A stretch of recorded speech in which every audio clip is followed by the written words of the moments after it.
doing the work so that you can have a culture that works in either way, and it still creates that sense of connection to the organization and the purpose, etc.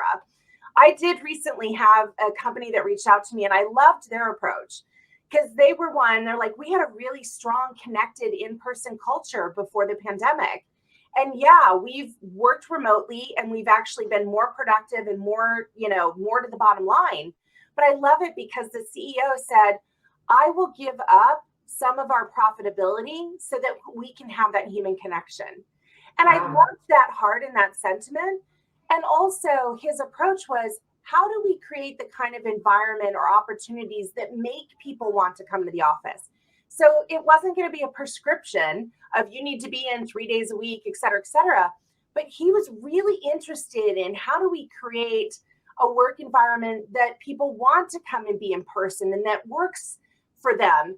And so we started having the conversation about, okay, well, women have been unduly impacted during the pandemic as they took on distance learning. And oh my God, I love to cook and I was so tired of cooking.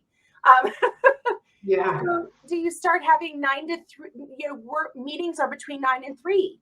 So that enables daycare drop off, senior care drop off, and pickup. And by the way, everyone loves that. So I love that exploration of one, let's adjust our culture so it can work hybrid, remote, or in person. Let's do that work. And then, secondly, if we want people in the office, let's give them a compelling reason why.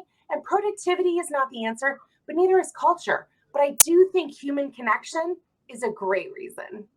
Yeah, I totally agree with that. Like it seems that people forgot what is the meaning of just meeting people and these small talks and just having coffee because it's like when you're online, I feel it myself because usually I was like 2, 3, 4 days a week. I was out of the office in my clients' offices, and I really loved, going to different clients, just chatting with them, getting to know some of them are my friends already, and now it's like all online. So it's like the default is online. It's like online call, and once in a while, if we don't want to do something different, I would go and meet them.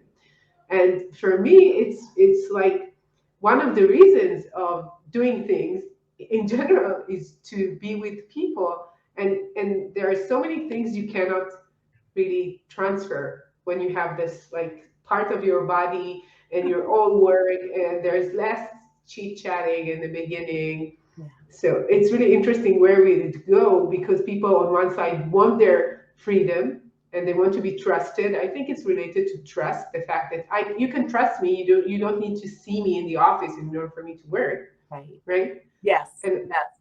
and, Well, and that's it why makes sense. I love the sentiment of the CEO because one of the things that the US can be in an unhealthy way, very productivity driven. Um, there's the saying that in the U.S. unfortunately we live to work, and other parts of the world work to live. And I love the work to live philosophy much more. And I think a lot of Americans discovered that also during the pandemic, going, I actually don't want my life so busy. I actually don't want I don't want to be where I leave the house at 7 in the morning and I'm not home until 10 o'clock at night because I'm working and then all these activities, etc.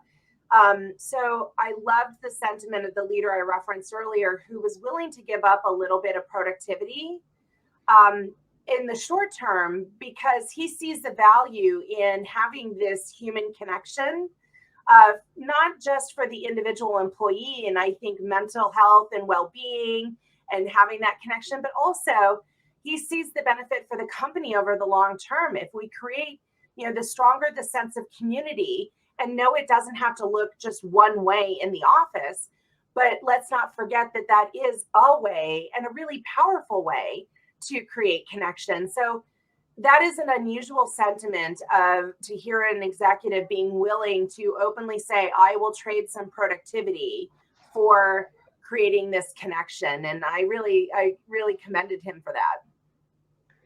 So what is preventing people from thriving in their workplace? What is the challenge here?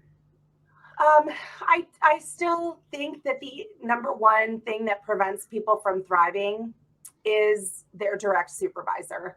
and not out of any ill intent. No one becomes a manager or a leader and says, I want to be the person people complain about when they go to happy hour. No one signs up for that, but they don't know any better. They become a manager. They're not given any training or support. The company's expectations are around the productivity and producing widgets.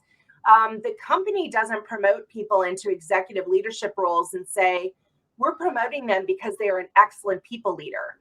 In fact, that is unheard of in the US to say someone is promoted because they're a great people leader, which is really ironic when you think about it. Yeah, it is. Yeah. So they're being expected to produce a lot of stuff. They're not given any training and support. So people create their own models for leadership. They're like, okay, I had this